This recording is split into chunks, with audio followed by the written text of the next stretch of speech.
అప్పుడు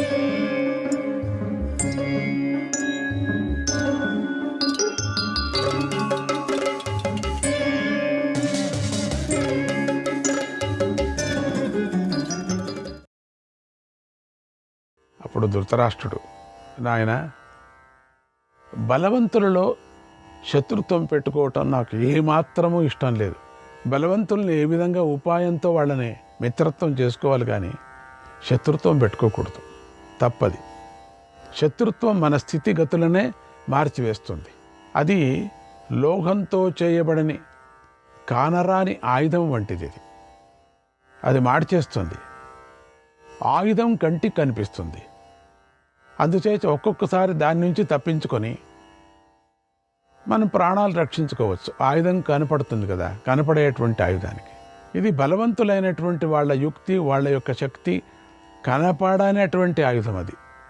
ఇక్కడ ధృతరాష్ట్రుడు శత్రుత్వాన్ని కంటికి కనిపించని ఆయుధంతో పోల్చాడు. అంటే పాండవులతోటి శత్రుత్వం కనిపించని ఆయుధం వంటిది. అది కనిపించకుండానే ప్రాణాలు తీస్తుంది అని భావం. జాగ్రత్తగా ఉండండి. కంటికి కనిపించినటువంటి ఆయుధం పాండవులు. ఎందుకంటే తమో గుణము ఎక్కువ ఉన్నప్పటికీ ధృతరాష్ట్రుడికి సత్వగుణం అప్పుడప్పుడు వస్తూ పాపం రక్షిస్తూ ఉంటుంది. కానీ దాని మీద తమో గుణం వదులుతుందా, మళ్ళీ దాని పైన వస్తూ ఉంటుంది. సత్వగుణం పైన వస్తూ ఉంటుంది. అదే ఎక్కువ అవుతున్నప్పుడంతా పుత్రమోహం కలుగుతుంది.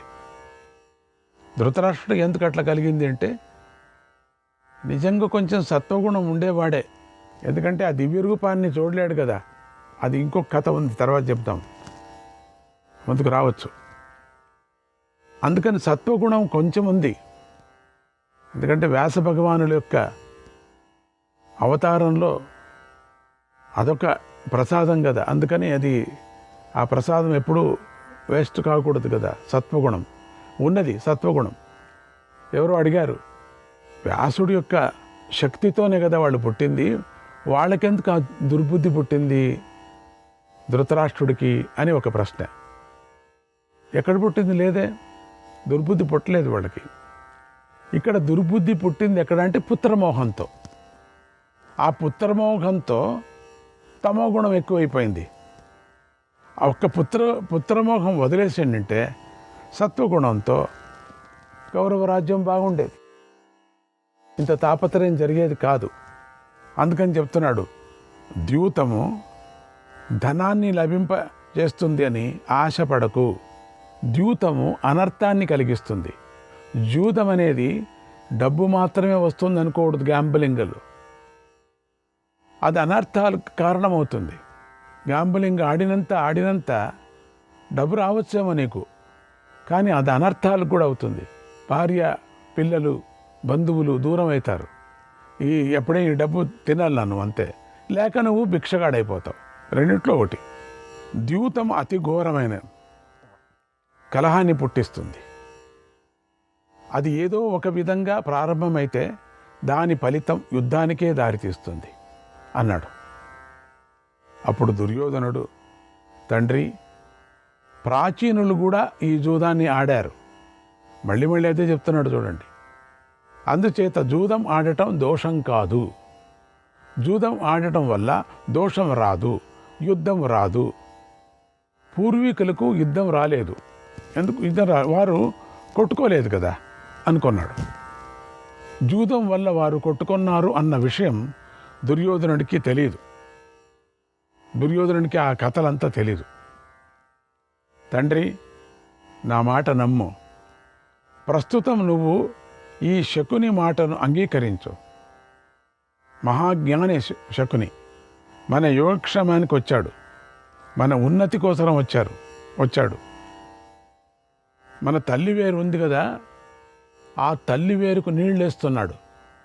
దాన్ని తవ్వి చూసి నీళ్ళేస్తున్నాడు. ఎత్తుతాడు పైకనే తెలియదులేండి.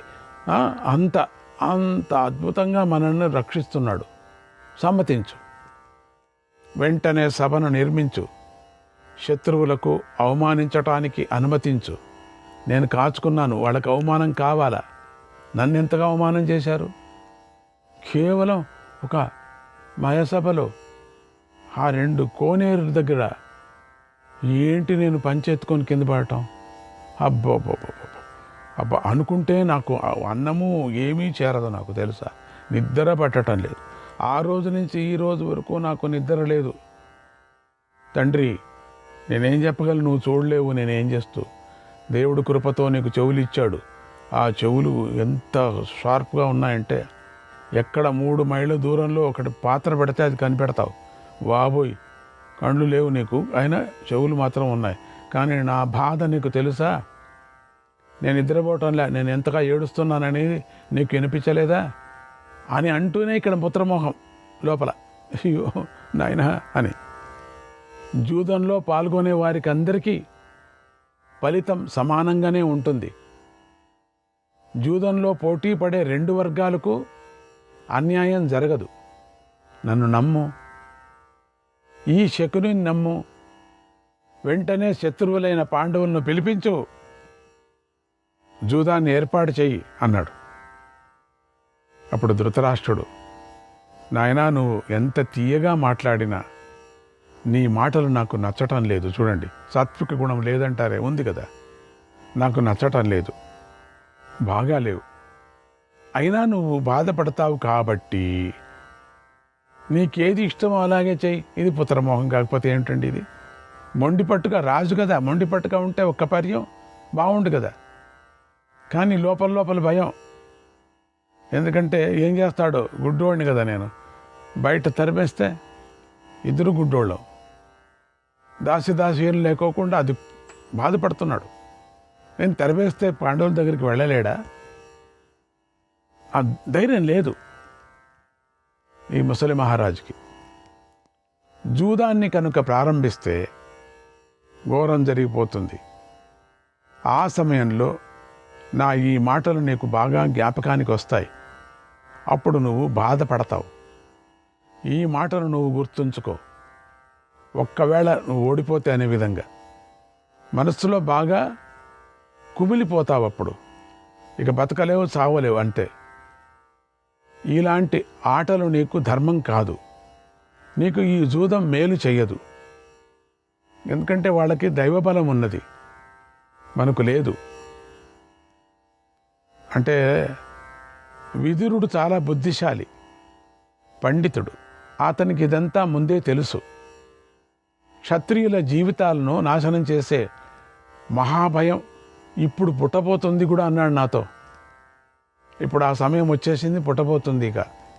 ఇక అసలు ఆట ప్రారంభమవుతుంది అన్నట్టు అని చెప్పాడు నాకు. తర్వాత ధృతరాష్ట్రుడు దైవ నిర్ణయాన్ని ఎవరూ తప్పించలేరు అని తలిచాడు అని అంటూ అప్పుడు అనుకున్నాడు, ఇక దైవ నిర్ణయం ఇది, ఇక నా చేత కాదు అని అంటూ పుత్ర ప్రేమకు లొంగిపోయాడు. విధికి తల వంచాడు. మంచి కౌగలించుకొని, బాగు లెస్సు పలిగితివి, తెస్సు పలిగితివి కొడక అని అంటూ మంచి పని చేశావు. సేవకులను అప్పుడే పిలిచాడు, ఇలా ఆజ్ఞాపించాడు, సేవకులారా, వెంటనే ఒక సుందరమైన సభను నిర్మించండి. అది 1 క్రోసు పొడవు ఉండాలి, అంతే వెడల్పు కలిగి ఉండాలి. ఆ సభ అంతటా బంగారం రత్న వైడూర్యాలు పొదగబడి ఉండాలి. దానికి 1000 స్తంభాలు ఉండాలి. దానికి 100 ద్వారాలు ఉండాలి. దాని పేరు తోరణ స్ఫాటికము. ఆ అందమైన సభను వెంటనే నిర్మించండి అని ఆజ్ఞాపించాడు. వెంటనే 1000 కొద్ది శిల్పులు ఆ ఆజ్ఞను పాటించి శీఘ్రంగా ఆ సభను వారంలో నిర్మించేశారు. ఆ సభలో అన్ని పదార్థాలను చక్కగా అమర్చారు. చాలా పెద్దగా చేశారు. అతి కొద్ది కాలంలోనే సభ నిర్మించబడింది. అనేక రత్నాలతో విచిత్రంగా అందంగా తయారైంది. అందులో బంగారు ఆసనాలను ఏర్పరిచారు. సభని దుర్యోధనుడు చెప్పినట్టుగా చేయకూడదు, సభ బాగుండాలా, నేను మహారాజు ఆజ్ఞ ఇస్తున్నాను అని అంటూ, శకుని మామ చెప్పినట్టు కాదు, నేను చెప్పినట్టు వినాలి. ఇప్పుడు మీరు జూదానికి ఒప్పుకున్నాను కదా, ఇంకేం సభ మాత్రం బాగా ఉండాల. పూర్తి అయింది సభ. ఈ విషయాన్ని సేవకులు ధృతరాష్ట్ర మహారాజుకు చెప్పారు. స్వామి, పూర్తి అయింది సభ అంతా కూడా, మీరు చెప్పినట్టుగా అయిపోయింది. వారం 10 రోజుల్లో అయిపోయిందంతా కూడా. ఇలా పనులన్నీ పూర్తి అయిన తర్వాత ధృతరాష్ట్రుడు విదురుణ్ణి పిలిచాడు. ఆయన వచ్చిన తర్వాత, ఓ మహామంత్రి, నువ్వు ధర్మరాజు దగ్గరకు వెళ్ళు, నేను రమ్మన్నానని చెప్పి అతన్ని ఇక్కడికి తీసుకొని రా. మంత్రి కదా. ఈ సభ ఎన్నో రత్నాలతో విచిత్రంగా నిర్మించబడింది. ఇందులో విలువైన శయ్యాలున్నాయి, అన్ని చోట్ల చక్కని ఆసనాలు ఉన్నాయి. దీనినంతా సోదరులతో కలిసి వచ్చి చూడు. ఇక్కడ ఏ కోట్లాటలు జరగవు. కేవలం ఆనందాన్ని కలిగించే మంచి జూదమే జరుగుతుంది అని కూడా నువ్వు ధర్మరాజుకు చెప్పు. అతన్ని వెంటనే ఇక్కడికి తీసుకొని రా అని విదురుడికి ధృతరాష్ట్రుడు చెప్పాడు. శ్రీకృష్ణాయ పరమాత్మనే నమః. 57వ అధ్యాయం. ధృతరాష్ట్రుడు పుత్రుడి మనస్సులోని అభిప్రాయాన్ని గ్రహించాడు. దైవం బలీయమైంది, దాన్ని ఎవరూ తప్పించడానికి వీల్లేదు. విధి రాత అది. అందరినీ దైవమే నడిపిస్తుంది అని తెలుసుకున్నాడు. ఏమీ నేను చేయలేను. వెంటనే ధర్మరాజును హస్తినకు పిలుచుకొని రమ్మని విదురుణ్ణి ఆదేశించాడు. విదురుడు పండితుల్లో ఉత్తముడు. అన్నగారు చెప్పిన ఆ మాటలను అంగీకరించలేకపోయాడు. పాపం సంతోషించలేకపోయాడు. ఎంత కలత చెందాడో, కలవరపాటుకు గురి అయ్యాడు. పాపం, ఇది అన్యాయం, అధర్మం అనుకున్నాడు. ధృతరాష్ట్రుడితో ఇలా అన్నాడు, ఓ మహారాజా, మీ ఆజ్ఞ బాగాలేదు, మీరు నడుచుకునే విధానము బాగాలేదు. మిమ్మల్ని నేను మెచ్చుకోలేకపోతున్నాను, మీ నిర్ణయాన్ని అభినందించలేకపోతున్నాను. ఎందుకంటే దాన్ని అదుపులో పెట్టుకునేటువంటి శక్తివంతుడు రాజు కదా. చేయవచ్చు, వద్దని చెప్పవచ్చు, గట్టిగా చెప్పలేకపోతున్నాడు. ఎందుకు? అక్కడ పుత్రమోహం. అందుకని దయచేసి ఇలాంటి పని చేయకండి.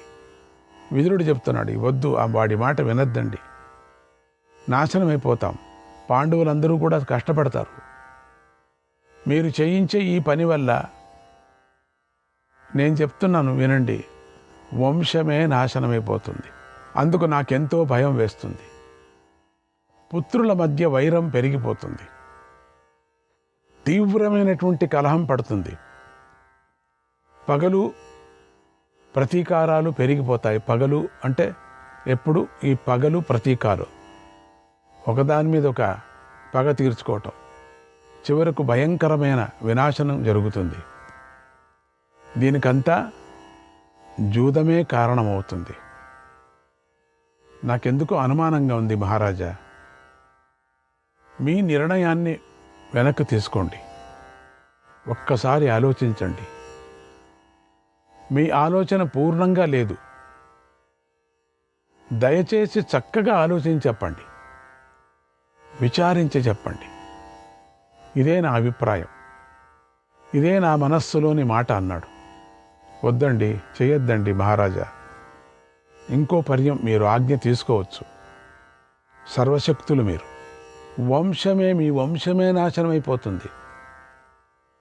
నా మాట వినండి, ఇది ప్రారంభం, నాశనానికి ప్రారంభం, నాంది అయిపోతుంది.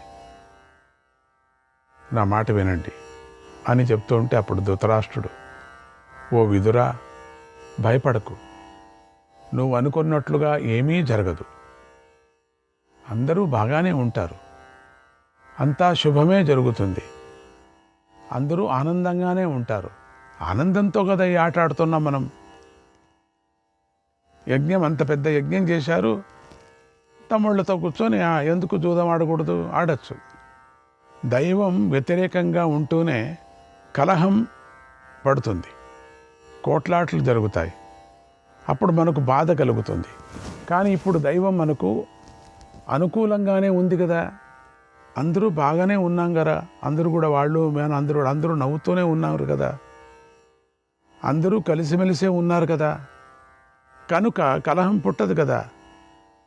విధాత నిర్మించిన ఈ జగత్తంతా దైవానికి లోబడి ఉంటుందిగానే ఎప్పుడూ కూడా స్వతంత్రంగా వ్యవహరించదు కదా. స్వేచ్ఛగా తనంత తానుగా ప్రవర్తించదు. కనుక విదురా, ఇక మాట్లాడకు, నా ఆజ్ఞను పాటించు. ధర్మరాజును ఇప్పుడే ఇక్కడికి శీఘ్రంగా తీసుకొని రా అని ఆజ్ఞాపించాడు. శ్రీకృష్ణాయ పరమాత్మనే నమః. 58వ అధ్యాయం. ధృతరాష్ట్రుడు బలవంతంగా విదురుణ్ణి ఆజ్ఞాపించాడు. విదురుడు అయిష్టంగా బాధపడుతూ రథమెక్కి వేగంగా ప్రయాణం చేశాడు.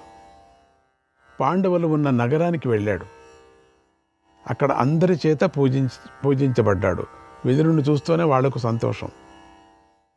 తర్వాత విదురుడు ధర్మరాజును కలుసుకున్నాడు.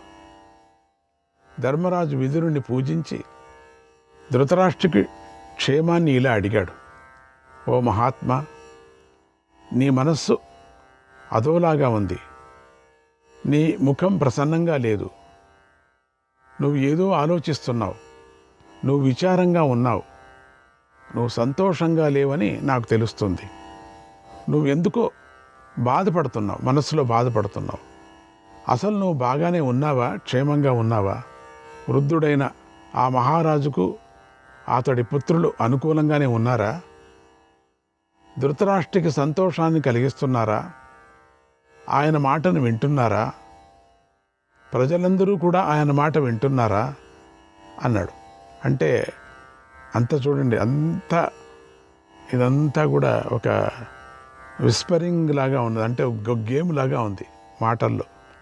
మాటల్లోనే ఎంత అర్థాలు వస్తాయి చూడండి. వృద్ధుడు అయిపోయానడు అని విధాంతో పిల్లలు మాట వింటున్నారా? మాట వినటం లేదా? అప్పుడు విదురుడు, నాయనా ధర్మరాజా, ఆ మహాత్ముడు బాగానే ఉన్నాడు, చల్లగానే ఉన్నాడు. ఆయన పుత్రులు చల్లగానే ఉన్నారు, క్షేమంగానే ఉన్నారు. ఆ ధృతరాష్ట్ర మహారాజు బంధువులతో కలిసి ఇంద్రుడిలాగా ఆనందిస్తూనే ఉన్నాడు. పుత్రులను చూసుకొని ఎంతో సంతోషాన్ని పొందుతూ ఉన్నారు. ఇది కూడా ఇండైరెక్ట్గా ఉండే మాటలు ఇవంతా. పొందుతూనే ఉన్నాడు, శోకం లేకుండానే ఉన్నాడు, సంతోషిస్తూనే ఉన్నాడు.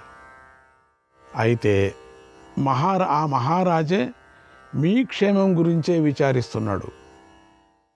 మీరు బాగుండాలని మీ క్షేమం గురించి అడిగాడు, మీ ఆరోగ్యాన్ని అడిగాడు. తన సందేశాన్ని చెప్పమని నన్ను మీ వద్దకు పంపించాడు. ఆయన మాటల్లోనే చెబుతున్నాను విను. ఓ ధర్మరాజా, నేను నిర్మించిన సభ అచ్చం నీ సభలాగానే ఉంటుంది. దీనిని నీ తమ్ములతో కలిసి వచ్చి చూడు. ఇక్కడ నీ సోదరులతో కలిసి జూదం వాడు. అది ఆనందాన్ని కలిగించే జూదం. కనుక జూదం వాడి ఆనందాన్ని పొందు. మిమ్మల్ని కలుసుకోవటం వల్ల మేమందరము చాలా సంతోషిస్తాం. అంతేకాదు, మిమ్మల్ని చూసి చాలా రోజులైంది కనుక మిమ్మల్ని చూడాలనిపిస్తుంది. ఇది నా ఆజ్ఞ అని ఆ మహారాజు ఆజ్ఞాపించాడు. ఓ ధర్మరాజా, ఇది రాజుగారి ఆజ్ఞ, మీ పెద్దతండ్రి గారి ఆజ్ఞ. కనుక నువ్వు వచ్చి ఈ జూదశాలను చూడు. జూదశాలాట, అది మయసభ అయితే ఇది జూదశాలాట. ఈ జూదశాలను చూడు. అక్కడ కూర్చొని ఉన్నటువంటి జూదగాళ్ళను కూడా చూడు. చాలామంది ఉన్నారు జూదగాళ్ళు. అన్ని చోట్ల ఒకేపారి జూదం ఆడతారు. నేను ఈ విషయాన్ని చెప్పడానికి నీ దగ్గరికి వచ్చాను అన్నాడు. అప్పుడు ధర్మరాజు ఇలా అన్నాడు. శ్రీకృష్ణాయ పరమాత్మనే నమః.